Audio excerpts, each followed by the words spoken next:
안녕하세요. 경제 및 정치 뉴스 채널에 오신 것을 환영합니다. 오늘 영상에서는 KF-21 전투기의 놀라운 전자적 발전에 대해 이야기해 보겠습니다. 특히 한국은 일본, 중국, 북한도 미처 생각하지 못한 전투무기 개발에 나섰습니다. KF-21은 중국의 차세대 OAB를 포함한 많은 현대 전투무기의 적이 될 것으로 예상됩니다. 동시에 우리는 한국이 어떻게 미국의 지원 없이 자체 기술을 개발하고 있는지 함께 탐구하겠습니다. 더 많은 최신 정보를 업데이트하려면 공유를 클릭하고 채널을 구독하십시오. 다음은 영상 내용입니다.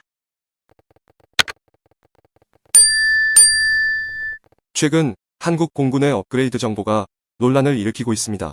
한국이 생산한 KF-21 전투기는 전투 분야에서 새로운 돌파구를 만들 것으로 예상되며 이는 특히 중국을 비롯한 이웃 국가들에게 충격을 주고 있습니다. 중국 군사 전문가들에 따르면 한국의 전자전 시스템이 완성된다면 이는 그들의 무인기 시스템에 강력한 타격을 입힐 것이라고 합니다. 중국은 이에 대해 강력한 반응을 보이고 있습니다. 과거에는 미국의 FA-20 8F 슈퍼 호넷 기반으로 개발된 EA-28G 그라울러 전투기가 우수한 전자전 능력을 입증해왔습니다. 이는 EA-28G가 미국의 최첨단 전투기인 F-22 랩터를 격추하는데 성공한 사례를 통해 입증되었습니다. 이것은 과거의 F-22 랩터가 시뮬레이션 전투에서 격추된 유일한 사례입니다. 이러한 맥락에서 전자전 시스템은 스텔스 기술보다 더 전략적으로 중요한 역할을 하고 있습니다. 전자전 능력은 전투에서 최대의 우위를 창출합니다.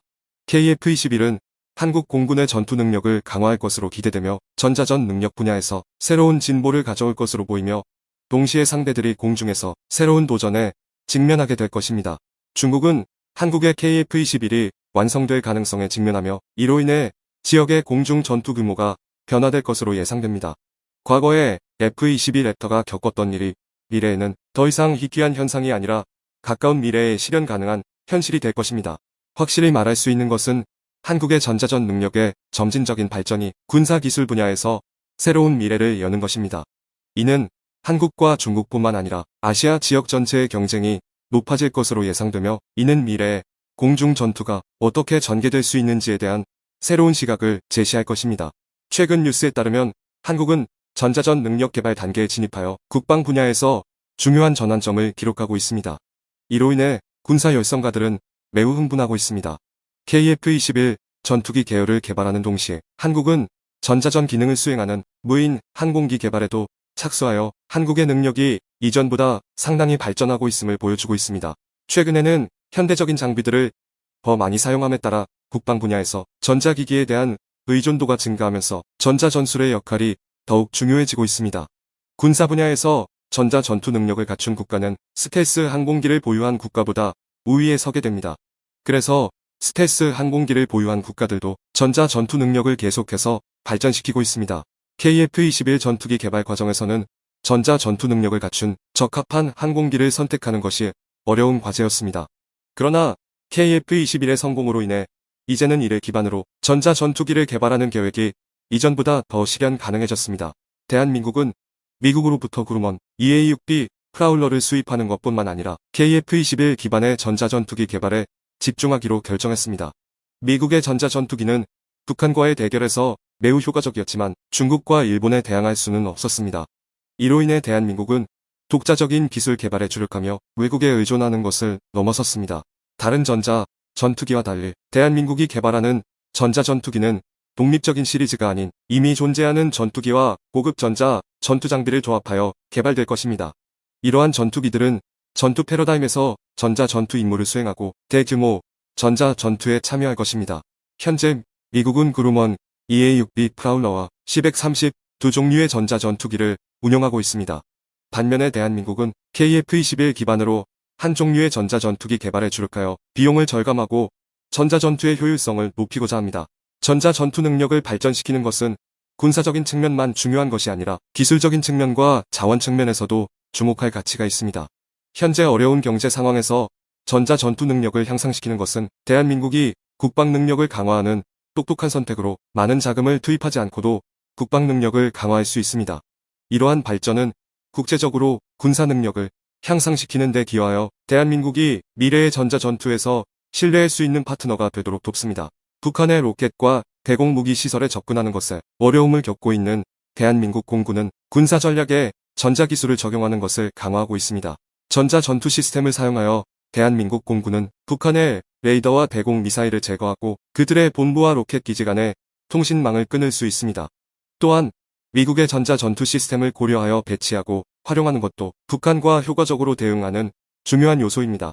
대한민국은 전통적인 적인 북한뿐만 아니라 땅을 차지하려는 의도뿐만 아니라 군사적인 능력을 증강시키고 있는 중국을 고려해야 합니다. 전자 전투 시스템은 북한의 전통적인 화력에 대응하기 위해 개발되었지만 현재 중국과 미국 사이의 냉전 상황을 고려하면 중국의 비밀적인 전투 기력에 대응하기 위해 전자 전투 시스템을 사용하는 것도 고려해야 합니다. 기존에 갖추고 있는 것을 바탕으로 대한민국의 전자 전투 시스템을 개발하는 것은 한반도에 점점 복잡해지는 안보 상황에 대응하기 위해 필요합니다. KF-21은 전자 전투 능력을 강화하는 데 있어 높이 평가되는 프로젝트 중 하나이며 그들의 레이더에 ACM을 사용함으로써 기존 시장의 표준 전자 전투기와 비교해도 뒤지지 않는 최첨단 전자 전투 시스템으로 변모될 수 있습니다. 전자 장비를 개발함으로써 KF-21은 중국과 같은 어려운 상대에 직면하여 우월한 전자 전투 시스템이 될 수 있습니다. 미국 이후 중국은 군용 무인 항공기에 대한 강력한 투자를 계속하고 있으며 2024년까지 약 47,000기를 생산할 전망입니다. 하지만 그들은 아직 미처 발전하지 않은 무인 항공기 제어 시스템의 제한과 어려움에 직면하고 있습니다. 이로 인해 대한민국의 전자 전투 능력을 강화하는 노력이 주목할 만하며 중국은 대한민국의 군사 능력 향상에 대해 우려하게 될 것입니다. 한국의 전자전 시스템 개발은 지역 내 안보 도전에 대응하기 위해 필수적입니다. 북한 접근에 전자전 기술을 적용하고 중국의 군사 능력 증대에 대처하는 데 한국은 국가 안전을 보호하고 한반도의 안정을 보장하기 위해 자사의 전자전 시스템을 개발하고 최적화하는 데 집중해야 합니다. 한편 한국항공우주산업은 19일에 폴란드 민스크 공군 기지에 사무소를 개관한 것을 발표했습니다. 이는 그들의 외교 활동을 확장하는 중요한 진전입니다. 폴란드 사무소는 한국항공우주산업이 터키, 필리핀, 인도네시아, 페루, 태국에 이어 개설한 해외 6번째 사무소입니다. 민스크 공군 기지에 위치한 사무소는 중요한 역할을 수행하여 24시간 연속적이고 정확한 지원을 제공합니다. 이것은 폴란드 공군의 능력을 강화하고 항공기의 안정적인 운영을 통해 폴란드 공군의 능력과 작전 속도를 향상시킬 것으로 예상됩니다. 폴란드 지원뿐만 아니라 한국항공우주산업은 이 사무소를 K-디펜스의 잠재력과 국내 항공기의 우수성을 수출 잠재국들에게 홍보하는 기반으로 활용할 계획입니다. 이 계획은 유럽의 구식 전투기를 대체하고 제4세대 및 제5세대 전투기 조종사에 대한 훈련을 제공함으로써 이루어질 것입니다. 올해 한국항공우주산업은 폴란드와 체결한 계약에 따라 FA-50 전투기를 총 12대 납품할 것으로 기대하고 있습니다. 이로써 한국항공우주산업은 이국들에게 생산 능력을 홍보하는 기회를 제공하며 전례 없이 빠른 속도로 제품을 납품할 수 있게 됩니다. 또한 한국항공우주산업은 6에서 70%의 항공기 수명을 차지하는 높은 가치의 지원 운영 프로젝트를 제안했습니다. 이 프로젝트는 다양한 유지보수 요구를 충족시키고 폴란드뿐만 아니라 유럽 전역에 종합적인 지원 센터 역할을 할 것으로 예상됩니다.